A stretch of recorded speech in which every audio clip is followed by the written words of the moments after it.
प्यारे बहनों और भाइयों, मेरा नमस्कार स्वीकारो। देखिए, आज हम आपके लिए भचक्र की राशि मीन का फलादेश सन 2025 का बता रहे हैं।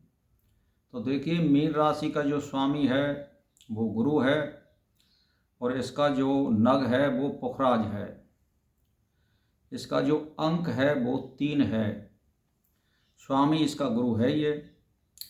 अब देखिए, नक्षत्र इसमें कौन कौन से आते हैं। पूर्वा भाद्रपद का प्रथम चरण यानी दी अक्षर आता है और गण है मनुष्य। उत्तरा भाद्रपद के 4 अक्षर आते हैं, दो झा या और ग्या। ये जो है गण इसका मनुष्य है। रेवती नक्षत्र के चारों चरण आते हैं, दे दो चाची। गण जो है देव है, हंस जल है। तो देखिए, पहले हम शनि की स्थिति बताते हैं इस राशि की। तो देखिए, इसकी चढ़ती 7.5 के 2 साल यानी पूरे हो चुके हैं और ये 2-3 महीने और चलेगी यानी 29 मार्च तक। उसके बाद में फिर ये मीन राशि पर आ जाएगा यानी मध्य में आ जाएगी फिर 7.5। और वैसे 7.5 साल की होती है 7.5। तो ये अब खुद की राशि में आ जाएगा शनि 30 मार्च से और सन 2025 तक पूरा इसी राशि में ये चलेगा। तो अब तक तो ये खर्च के स्थान में था, व्यय करा रहा था रोग आदि में या झगड़े झांटे में। अब जो है यह खुद की राशि पे आ जाएगा और जो है उसके बाद स्वभाव में क्रोधीपन या झुंझलाहट आदि का ये योग बनाता है। और जब इसके 4-8 का योग कहीं मंगल बनाता है तो दुर्घटना का योग बनता है साल में 1-2 बार। और अब जो है ये स्थिति 2025 तक रहेगी। अब जो है राहु इसके लगन में से हट करके और व्यय स्थान में आ जाएगा। तो यानी ये भी फिर खर्च कारक आपके लिए रहेगा। केतु जो है सप्तम स्थान में चल रहा था, अब 18 मई के बाद में ये जो है यानी षष्ठ भाव यानी सिंह राशि में आ जाएगा। और राहु जो है 18 मई के बाद में फिर जो है ये कुंभ राशि में आ जाएगा। तो ये खर्च कारक है। केतु जो है शत्रुनाशक है और लाभकारी है, लेकिन राहु जो है खर्च कारक है, ये बना रहेगा। तो ये सन 2025 तक फिर इसी प्रकार चलेगा। गुरु इनकी राशि पर फिलहाल में तीसरा चल रहा है गोचर में।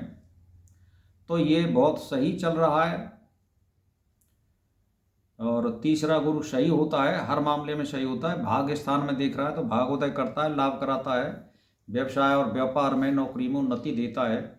अब जो है ये 14 मई के बाद में यानी 14 मई से ही ये मिथुन राशि में आ जाएगा गुरु और दशम स्थान में स्वराशि को देखेगा और वैसे गोचर में ये चौथा हो जाएगा। तो लाभकारी भी है और हानिकारक भी है। तो कहने का मतलब ये है, राज और पिता स्थान में और व्यवसाय में ये सही रहेगा। माता और भूमि और मकान इसके बारे में थोड़ा ये कष्ट परेशानी का योग बनाता है। तो ये मोटा मोटा आपके लिए ब्यौरा मैंने आपके लिए बता दिया है। तो अब यहाँ में ये 27 अक्टूबर से 6 दिसंबर तक गुरु जो है 38 दिनों के लिए कर्क राशि में आएगा। तो कर्क राशि में आएगा तो आपके गोचर में ये 5वां हो जाएगा और फिर जो है दृष्टि जो है स्वराशि पर पड़ेगी तो हर तरह से लाभ दिलाएगा ये।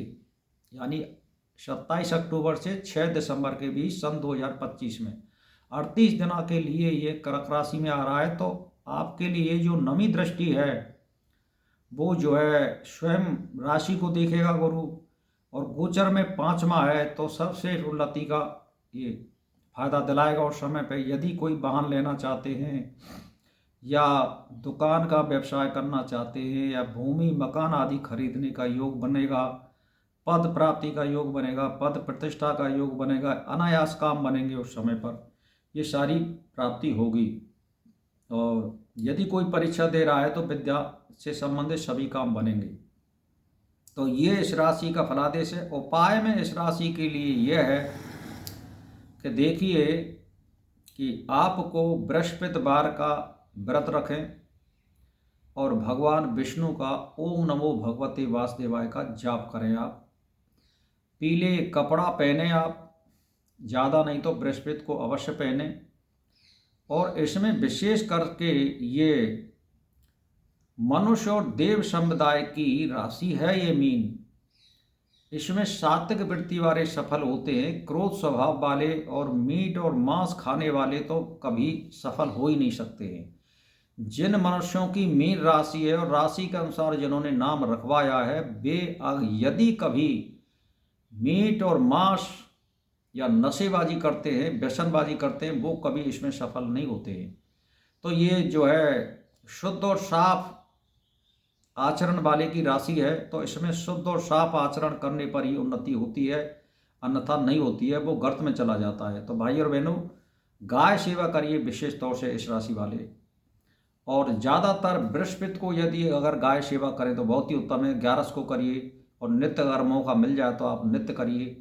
गायों के लिए चारा गिरिए, अनाज के लिए कोई चून वगैरह देते रहिए या भूसी वगैरह देते रहिए, खर वगैरह देते रहिए, हरा चारा देते रहिए, तो इनसे आपको लाभ मिलेगा। लेकिन अपनी गाय हो तो बढ़िया है, ना है तो आप गौशाला में कर सकते हो ये सेवा। तो भाई और बहनों, ये बृहस्पतिवार का व्रत है, केला का पूजन है और विष्णु भगवान का इसमें मंत्र आता है, ओम नमो भगवते वासुदेवाय। तो यदि आप अपनी राशि में अगर आप पे पैसा है तो आप सोने की अंगूठी में पुखराज पहन सकते हैं, 7 रत्ती का, ये भी लाभकारी है। और रवि पुष्प या गुरु पुष्प योग आता है, तब इसको पंचामृत स्नान करा करके धूप दे करके आप पहन सकते हैं। शुभ और लाभ या मतलब ये अभिजित मुहूर्त में 11:15 से 11:30 के बीच में आप 11:15 से और 12:30 के बीच में इसको पहन सकते हैं। तो भाई और बहनों, मेरा इसी के साथ नमस्कार स्वीकार हो।